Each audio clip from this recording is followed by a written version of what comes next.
I bought my first home without telling my family. 3 weeks later, I walked in and found my sister's entire family unpacking their suitcases in my living room. My name is Dorothy. I am 32, and I live in Colorado, where the air is thin and the winters are honest about what they are.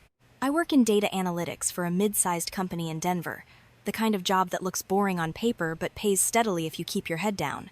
I have no kids, no spouse, and no interest in turning my life into a group project. I wanted a place that was mine, quiet, small, and safe. I wanted a front porch where I could drink coffee without hearing someone sigh like my peace was an inconvenience. I learned early that my peace was never the priority. My older sister, Lauren, has always been the priority. She is 3 years older, the kind of person who smiles at strangers like she is collecting them. Growing up, she was the sun, and I was the reliable weather underneath it. Her birthdays were backyard events with rented games and a table full of gifts. Mine were pizza on paper plates and a grocery store cake with my name spelled right only after my mother corrected it. At Christmas, Lauren got the brand new dollhouse with working lights. I got a used one with a door that never closed.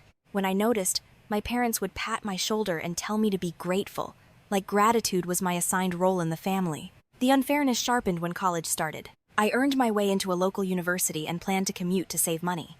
Lauren went out of state to her dream school, and my parents covered tuition, housing, and the little extras that make life feel easy. When I asked what support looked like for me, my mother said that if I stayed at home, I needed to contribute. Contribute meant $400 a month for rent and utilities, plus my own groceries. I was 18, working part-time for $9 an hour, and suddenly my childhood bedroom came with a bill attached to it. My parents called it responsibility. I called it a message. So I became the kind of responsible that hurts. I picked up extra shifts, skipped meals, bought used textbooks, and drank free break room coffee while other students carried warm lattes across campus. I handed my parents cash each month while I overheard them talking about how they did not want Lauren to struggle. I listened from the kitchen, holding instant noodles, and I understood something that never left me. In our family, being capable was not praised. It was harvested. After graduation, I moved out fast.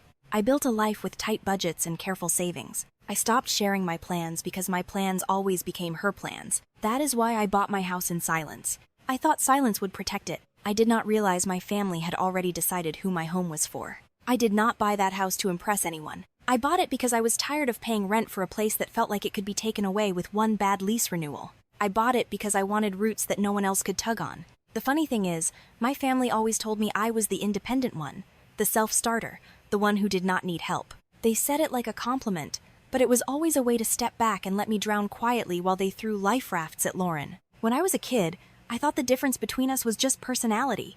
Lauren was loud and charming. I was quieter and serious.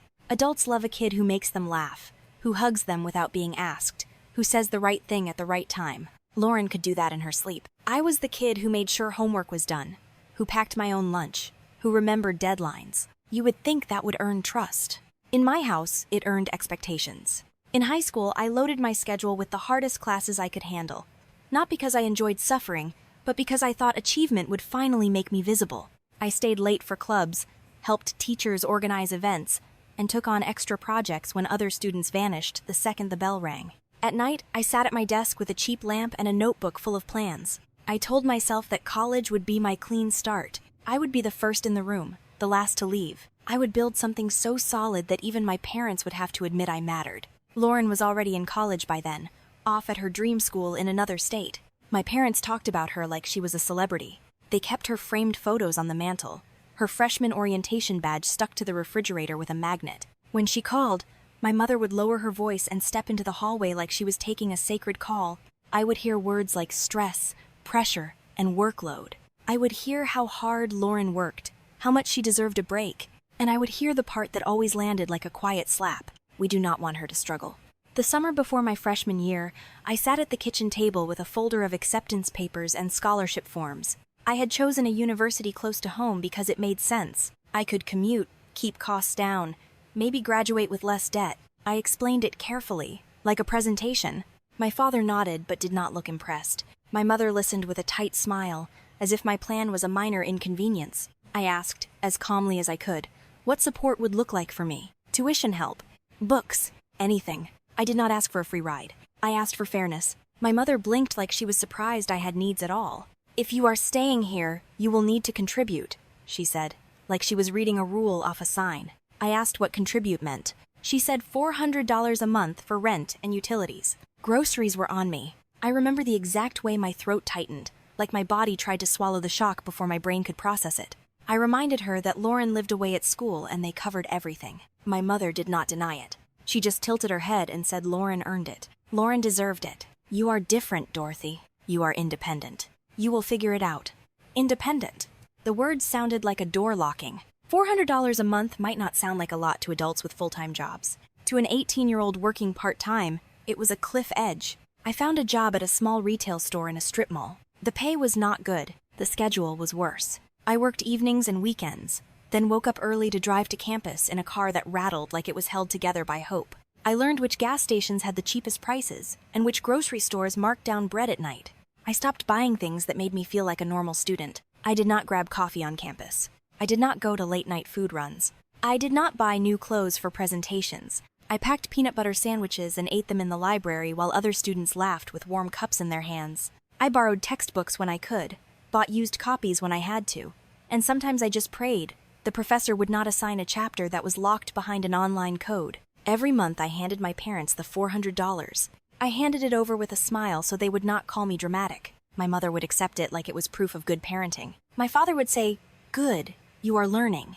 No one ever asked if I was okay. Meanwhile, Lauren called from her campus apartment, complaining that her roommates were messy or the air conditioning was too weak. She would laugh about how exhausting it was to juggle her classes and social life. My mother would coo into the phone and promise to send money. I once overheard her say, "We do not want her to struggle. College is hard enough." I was standing behind her, holding instant noodles, and I felt something cold settle in my chest.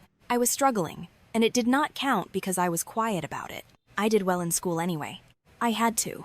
Failure would have been used as proof that they were right about me.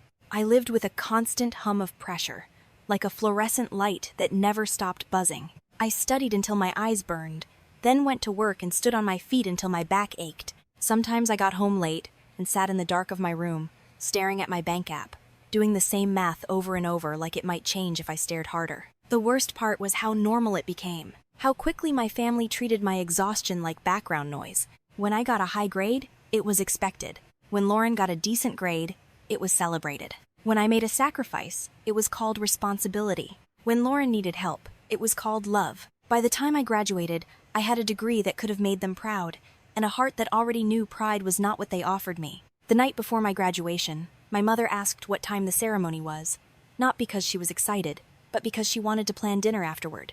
I looked at her and realized that no matter how far I ran, I would always be the one they leaned on without ever lifting. That is what my house was supposed to change. I thought distance and silence could finally build a wall. I did not know my family had been practicing how to climb over it for years. College did not feel like freedom to me. It felt like a test I was never allowed to fail. Every morning, I drove across town before sunrise, my windshield fogged from the cold, my coffee a bitter blend I made at home because buying it on campus felt irresponsible. I parked in the farthest lot because it was cheaper, then walked past students who looked rested, relaxed, and unburdened in a way I never learned how to be. I was already carrying rent in my head before my first class even started. My schedule was packed tight. Classes during the day, work in the evenings. Weekends were not for rest. They were for extra shifts. I worked retail at first, then picked up freelance tech work when I could, teaching myself skills late at night because no one was going to invest in me if I did not invest in myself. I learned to function on less sleep than my body wanted and more stress than it could comfortably hold. I told myself it was temporary. I told myself it would be worth it. At home, nothing changed except the expectations. My parents did not see a student trying to survive. They saw a tenant who needed to pay on time. Every month, like clockwork, I handed over $400. Cash. My mother preferred cash. She would count it carefully, tuck it into her purse, and nod like a manager approving a transaction. Sometimes she would say, "Good job." Sometimes she would say, "This is how the real world works." She never asked how many hours I worked to make that money. I bought my own groceries and learned which meals could stretch for days. Rice, eggs, peanut butter, whatever was cheap and filling.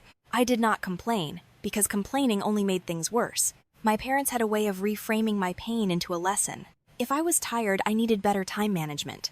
If I was stressed, I needed thicker skin. If I was overwhelmed, that was just adulthood arriving early. Lauren, meanwhile, floated through her college years like someone protected by an invisible net. She lived in a nice apartment near campus. My parents paid her rent, they sent money for groceries, they covered books without blinking. When she called home, it was always about how busy she was, how hard her classes felt, how much pressure she was under. My mother listened with sympathy that bordered on reverence. She offered solutions. She offered reassurance. She offered money. I once overheard my mother telling a friend that Lauren was working so hard and that they did not want her to struggle. The word struggle hit me like a quiet insult. I was struggling. I was struggling every day. But my struggle was invisible because I did not package it in a way that made people feel needed. There were moments when the unfairness felt so sharp it made my hands shake. Like the time Lauren complained about her car needing repairs, and my parents immediately offered to help her buy a new one. I was driving a car without air conditioning in the middle of summer, the windows down, sweat sticking my shirt to my back. I did not mention it. I did not want to hear another speech about independence. I learned quickly that success was the only acceptable emotion for me. If I did well, it was expected. If I struggled, it was inconvenient. I could not be weak. I could not be needy. Those roles were already filled, so I became efficient. I learned how to say no to things that made me happy, and yes to things that kept me afloat. I skipped social events. I left campus early. I studied alone. I built my life in quiet increments, never asking for applause because I knew it would not come. When graduation approached, I felt more relief than pride. I had survived something no one acknowledged. I graduated with honors, a degree in a field that promised stability, and a resume built on exhaustion. My parents attended the ceremony, but it felt procedural. My mother asked where we were going to eat afterward. My father checked his watch. There was no party, no banners, no speeches about how proud they were. My mother made dinner at home and said she did not want to make a fuss. I sat at the table, diploma still warm in my hands, and realized something that hurt more than the money ever did. My achievements did not inspire joy in them. They inspired comfort. Comfort that they did not need to worry about me. Lauren's graduation, a year later, was a completely different event. There was a venue, a catered buffet, extended family, photos everywhere. My parents beamed like they were accepting an award. I stood in the corner, clapping politely, feeling like a guest at someone else's celebration. That was the moment something in me shifted. Not anger, not jealousy. Something colder and clearer. I stopped expecting fairness. I stopped hoping for balance. I stopped waiting for them to notice me. I understood that in our family, I was not the one who would be lifted. I was the one who was supposed to hold things up quietly. After graduation, I moved out as soon as I could. I found a small apartment. Nothing fancy, but it was mine. I worked, saved, and kept my life deliberately small. I shared less with my family because every detail became a tool. If they knew too much, it stopped being mine. That is how I learned to survive. Alone, carefully, without backup. And that is why, years later, when I started thinking about buying a house, I did not tell a single one of them. I already knew what would happen if I did. I did not wake up one day and decide to buy a house. It crept up on me slowly, the way real decisions do. First, it was the rent increase notice taped to my apartment door. Then it was the realization that I had lived in that same cramped place for years, pouring money into something that never felt secure. Then it was the quiet thought I barely let myself finish. I could actually do this. I ran the numbers obsessively. I checked my savings late at night, the glow of my phone lighting up the ceiling while the city outside went quiet. I had been careful for so long that the math finally worked in my favor. I had no debt beyond what I could manage. I had a steady income. I had discipline. I did not have a safety net, but I never had. That had never stopped me before. I told no one, not because I wanted to be secretive, but because experience taught me that sharing turned into surrender. Any plan I mentioned stopped being mine. It became a discussion, a suggestion, a family matter. I wanted this to belong to me from start to finish. I started browsing listings after work, scrolling through photos of places that felt real but unreachable. Big houses made me nervous. I did not want echoes. I did not want empty rooms waiting to be filled by expectations. I wanted something small, something that matched the life I actually lived. 2 bedrooms, a porch, a yard I could take care of without help. While I was quietly moving forward, life around me continued the way it always had. My sister, Lauren, was struggling again. That was how everyone framed it. She and her husband lived in a small apartment with their 3 kids. He bounced between jobs. She complained constantly about space, about noise, about how hard it was to manage everything. My parents stepped in, as they always did. Money here, babysitting there, weekend help, emergency funds. I heard about it in passing, through comments dropped into conversations like background noise. I kept my responses neutral. I did not offer opinions. I did not offer help. I had learned that any engagement only reinforced the idea that I was part of the solution to problems I did not create. The house search stayed quiet until it did not. Someone at work mentioned it casually. I did not think much of it at the time. Colorado is smaller than people think. News travels sideways. Within a week, my phone rang. My mother sounded cheerful in a way that made my shoulders tense. She asked why I had not told her I was looking at houses. I played it down. I said I was just browsing. Nothing serious. I could feel the conversation shifting before she even finished her sentence. She said she and Lauren had been talking. She said they had ideas. She said if I was going to buy, I needed to think big. She said I would need enough space for everyone. She talked about bedrooms, schools, proximity. She spoke like the decision was already half made. I hung up with a polite excuse and sat in my car staring at the steering wheel. The pattern was too familiar. Something that belonged to me was already being reimagined as a resource for the family. The messages started almost immediately. Listings filled my phone. Large houses, 4 bedrooms, 5 bedrooms, places with pools and finished basements. Every suggestion came with commentary that had nothing to do with me. The kids would love this. Your brother-in-law could set up an office here. There is a guest room for us when we visit. I tried, at first, to redirect. I said I was looking for something small. I said I did not need that much space. My words landed like suggestions, not boundaries. The more I resisted, the more they pushed. That was when I stopped responding. I muted the messages. I focused on my own search. I avoided neighborhoods near my sister. I scheduled viewings on my lunch break and weekends, alone. I let myself imagine a life that did not revolve around managing other people's expectations. Then I found it. A small cottage just outside the city. 2 bedrooms. A kitchen with sunlight that made the counters glow. A porch that felt like it was waiting for someone to sit and breathe. The backyard was not big, but it was enough. Enough for a garden. Enough for quiet. Enough for me. The moment I walked in, something in my chest loosened. I did not feel anxious. I did not feel rushed. I felt grounded. I made an offer. I waited through the longest days of my adult life. When the offer was accepted, I sat on my apartment floor and cried in a way that surprised me. Not because I was overwhelmed, but because I had done something entirely on my own. I did not tell my family. I let them keep sending listings. I let them keep planning. I told myself I would deal with it when the time came. I wanted one thing that existed without their fingerprints on it. The time came sooner than I expected. My parents invited me to dinner. I almost declined. Something told me this was not a casual invitation.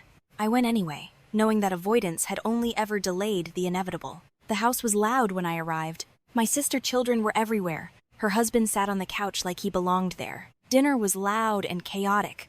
Complaints flowed freely. About space. About money. About stress. Then my mother cleared her throat. She smiled. She announced that they had found the perfect house for me. She described it in detail. 5 bedrooms. Big yard. Close to my sister. Perfect for everyone. I listened. I let her finish. I set my fork down. I said I had already bought a house. The silence that followed felt heavy. My sister stared at me like I had broken an unspoken rule. My mother demanded to know what I meant. I explained calmly. 2 bedrooms. Just outside the city. Perfect for me. That was when the tone changed. The disbelief. The anger. The accusations. They asked how I could make such a decision without consulting them. They asked how my sister family was supposed to fit. I stood up. My heart was racing, but my voice was steady. I told them it was my house. I told them I bought it for myself. I told them their plans were never my responsibility. The room exploded. Tears. Shouting. Words like selfish and ungrateful. I left without apologizing. I drove home shaking. Not from fear, but from the realization that saying no had finally happened out loud. I did not know yet how far they would push back. I only knew they would. I thought walking out of that dinner would be the worst part. I was wrong. That night was only the opening door. The first message came before I even made it home. My sister sent a photo of her kids sitting on the floor of their apartment, toys scattered everywhere, her caption carefully chosen to bruise instead of argue. Look how cramped they are. Is this fair to them? I stared at my phone at a red light, my hands tight around the steering wheel. It was the oldest trick in our family. If logic failed, they sent guilt wrapped in small human faces. I did not reply. I went home, locked my door, and tried to breathe. By morning, my phone was a disaster. Missed calls. Long texts. Voicemails I did not listen to because I already knew what they would say. My mother accused me of being cold. My father accused me of tearing the family apart. My sister accused me of changing, like growth was a betrayal. They spoke like my house was already half theirs and I had stolen it back. I muted them.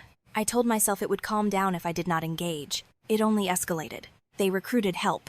An aunt I barely spoke to called me to remind me that family comes first.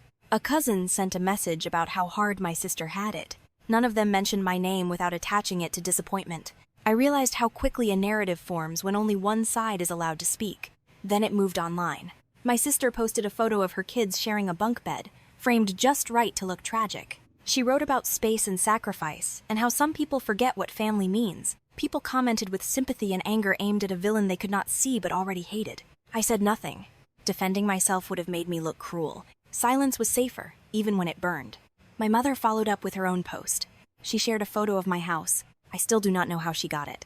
She wrote about sacrifices parents make and how heartbreaking it is when children forget where they come from. I blocked them both immediately, but not before a coworker messaged me asking if everything was okay. That was when I realized the damage was not contained to my family anymore. I changed my number.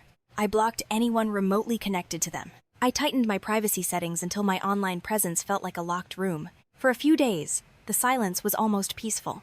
I slept better. I started to believe that maybe this was the end of it. Then my sister showed up at my door. She stood there with one child on her hip and the others clinging to her legs, looking exhausted in a way that felt rehearsed. She said they had nowhere else to go. She said rent was going up. She said the kids needed stability. She said just for a little while. I did not invite her in.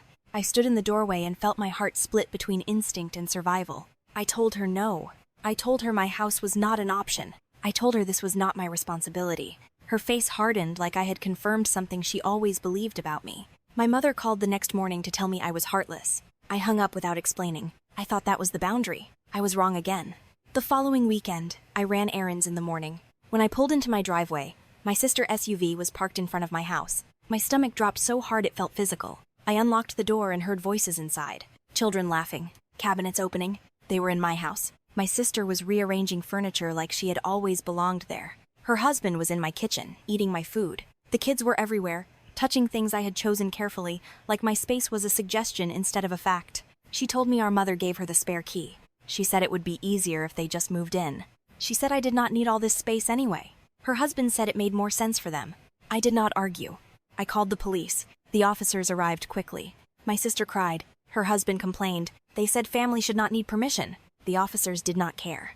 They told them they were trespassing and needed to leave. I stood there, shaking, but silent, watching my sister pack up her entitlement in grocery bags. One of the officers asked if I wanted to press charges. I said no. I just wanted them gone.